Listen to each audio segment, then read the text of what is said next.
A huge piece of our journey was that decision to move fully into that organic world. We were from the very beginning all natural. That was the point of our whole company, is that we were eliminating chemicals and synthetic man-made ingredients and using these raw natural ingredients. And so we have to drill down to those ingredients and make sure they're of the highest quality, and that USDA certification, which costs us a lot of time and a lot of effort and a lot of money, but it really sets us out as a gold standard.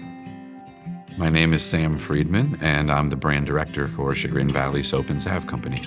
The idea came from my mother's head. She went to nursing school and spent 10 years as a nurse here in Cleveland. After that, she got her master's degree in biology and ended up being a science professor and a teacher at the middle school level for 17 years, teaching chemistry, biology, and physics. We had some eczema in the family, the typical medical solutions, dermatologists, steroid creams. This is what we were doing. And as her husband Howard was stepping out the door one day, I think she just put her foot down and said, "My decades of knowledge about science and the human body say this is wrong." And he said, "Well, then what do we do?"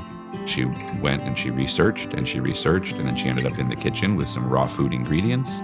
She cooked up a couple things, and this one soap bar made out of goat's milk and oatmeal and honey that we still sell today helped clear up eczema. And so that really sparked her with a passion to say, well, if that worked like I thought it would, with all these raw natural ingredients, what more could I do and what more could we help with?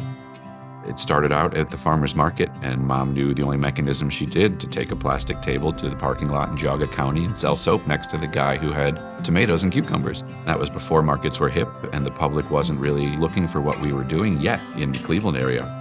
And she made this website showing what she was making, the science behind it, the products that she was working on.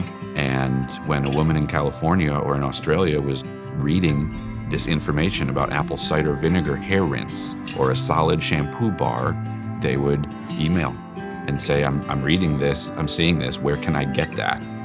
And she would put it in an envelope and send it to them and send me a check. And that's literally how the business began. And in 2006, she reached out to me and she said, this business really could be something special. I'm going to quit my job permanently and I want to do this and I need some help.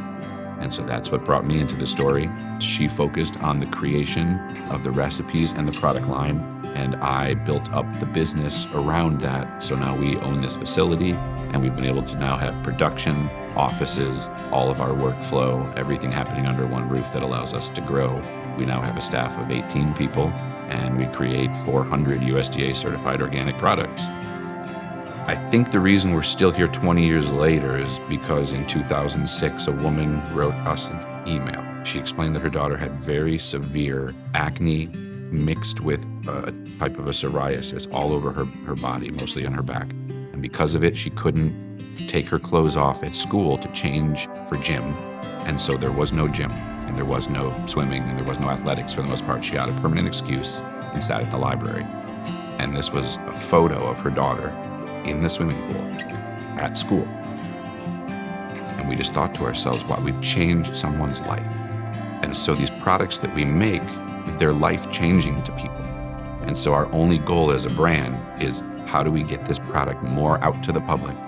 Make sure they see the website, learn the information, get the items they need, use them, improve your life, feel better, and then share that word with other people. That's how we grow, and that's how we change and improve lives every year.